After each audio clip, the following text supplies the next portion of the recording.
Ms. Malfino on Colton Armstrong with Mr. Kimler. Is it yours? This is Harmon. This is What did Harmon. I? You call This is Harmon. Harmon. Oh, that's why I'm. Never mind. Just testing everyone. The hearing starts with chaos. The judge is already catching mistakes, and trust me, when a judge feels like it's Monday, nobody is safe. Okay. Gosh, I feel like Monday. All right, are you Sheena Harmon? Yes, ma'am. Not Colton Armstrong? Are you sure? Yes, ma'am. Okay. And will your client waive the formal reading of the indictment? So waived.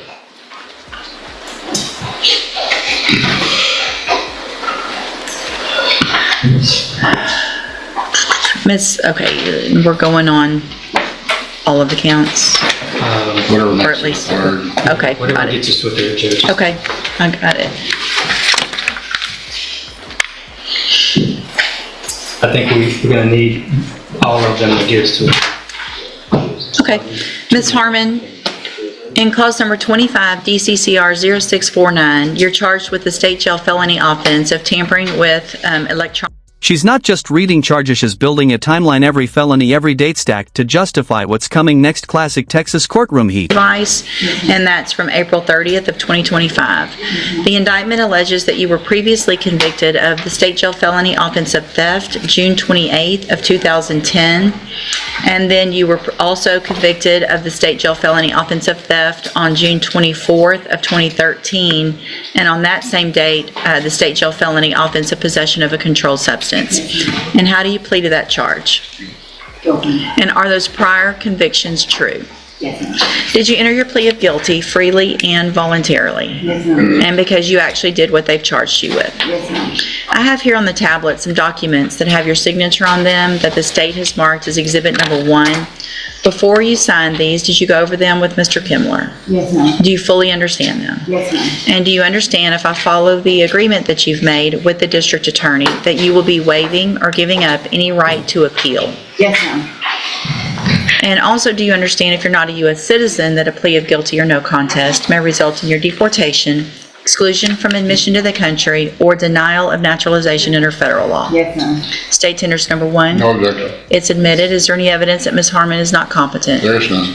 All right, ma'am, I'm going to find that you entered your plea of guilty freely and voluntarily, find those prior convictions true, find sufficient evidence to find you guilty, and at this time find you guilty of tampering with electronic monitoring device, sentence you in accordance with your agreement to a term of 6 years in the institutional division of the Texas Department of Corrections.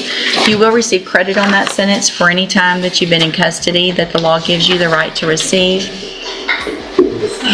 I'm going to hand you the trial court certification that shows that this was an agreement that I followed, and so you've waived your right to appeal.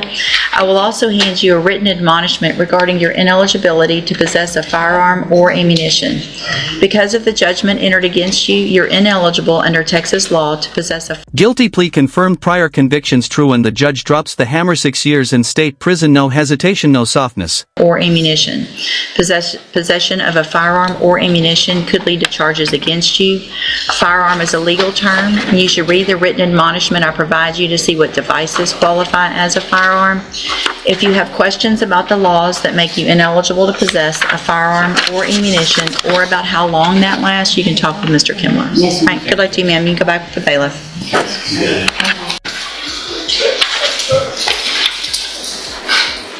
Good morning. Are you Randolph Fines? Yes, ma'am. And will your client waive the formal reading of the indictment? He will, Your Honor.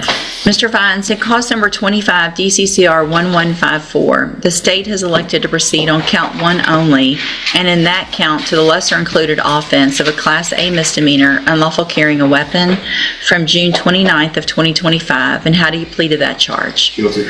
And are you pleading guilty freely and voluntarily? Yes, ma'am. And are you pleading guilty because you actually did what they've charged you with? Yes, ma'am. I have here on the tablet some documents that have your signature on them that the state has marked as exhibit number 1. Before you signed these, did you go over them with Mr. Rojas? Yes, ma'am. Do you fully understand that? Yes, ma'am. And do you understand, if I follow the agreement that you've made with the district attorney, that you'll be waiving or giving up any right to appeal? Yes, ma'am. And are you a U.S. citizen? Yes, ma'am. State tenders number 1. No objection. It's admitted. Is there any evidence that Mr. Vines is not competent? No, Your Honor. All right, sir, I'm going to find that you entered your plea of guilty freely and voluntarily. Find that you're mentally competent and understand the nature and the consequences of your plea.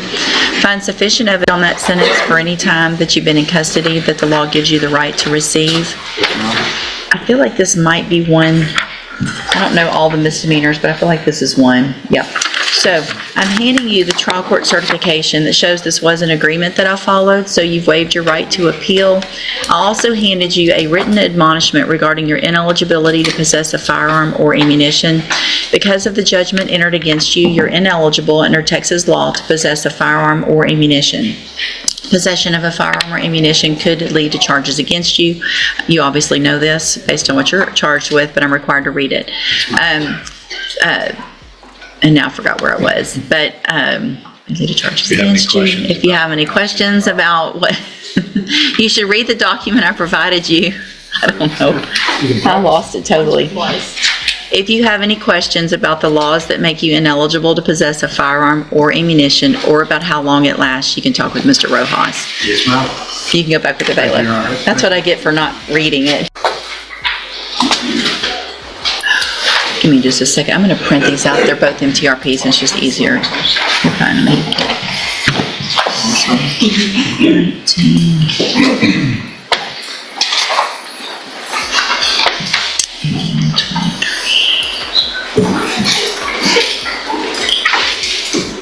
Good morning. Are you Lamone Yeoman Jr.? Yes, ma'am.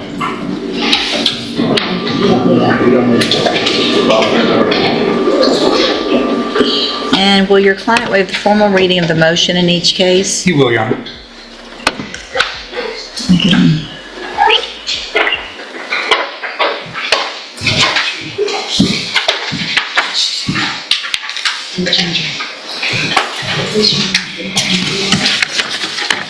Should have another one coming also.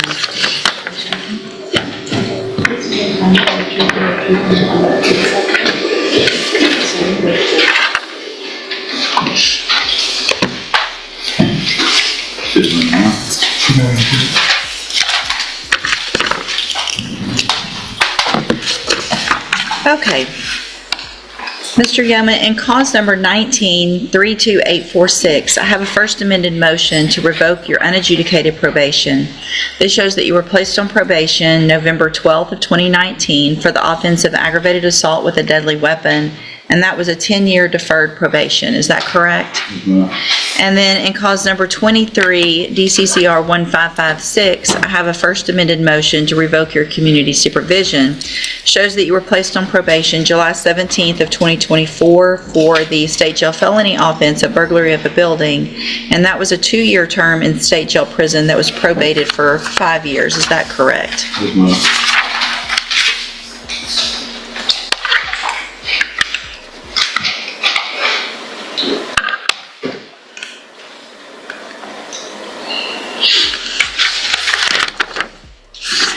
Each of these cases allege that you violated your probation. Count 1 in each case alleges that you failed to avoid persons or places of disreputable or harmful character, and specifically avoid association with any person previously convicted of a crime, or be present at a location where a criminal act is committed, in that you were supplying other residents of the Cheyenne Center with K2. The judge's voice gets serious. This warning isn't optional. She reads it like law carved in stone. One future mistake in this moment will come back to haunt them. Synthetic marijuana. And is that true or not true? It's true. Okay. Count 2 in each case alleges that you failed to report to the probation office as directed April 2nd and April 3rd of 2025. And is that true or not true? True. Count 3 in both cases allege that you possessed a drug, K2, on or about March 30th of 2025 in violation of your order. Is that true or not true? True. Not true? Okay. Count 4 alleges that you failed to successfully complete the safety program as directed. Is that true or not true? True. Count 5 in each case alleges that you committed the new offense of possession of a controlled substance, penalty group 1, August 8th of 2025, and is that true or not true? Count 6 in each case alleges that you committed the offense of possession of a firearm by a felon, August 8th of 2025, and is that true or not true? Not true. Count 7 in each case alleges that you failed to report to the probation department April 11th, April 21st, April 30th, and May 9th, June 6th, and July 7th of 2025. And is that true or not true? Not true. All right. Did you enter your pleas of true to counts 1, 2, 4, and 5 freely and voluntarily? Yes, ma'am. And did you plead true to those counts because they're actually true? Yes, ma'am. In each of your cases, I have here on the computer some documents that have your signature on them that the state's marked as Exhibit Number 1. Before you signed these, did you go over them with Mr. Rojas? Yes, ma'am. Do you fully understand them? Yes, ma'am. And do you understand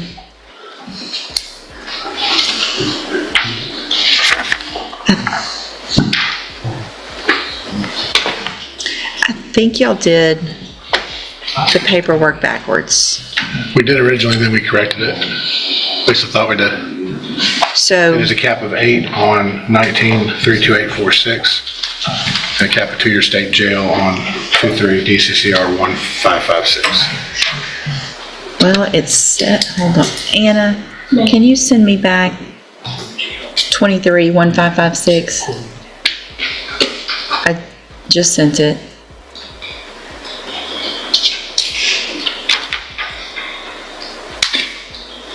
That may be the third degree paperwork. I think he may be right.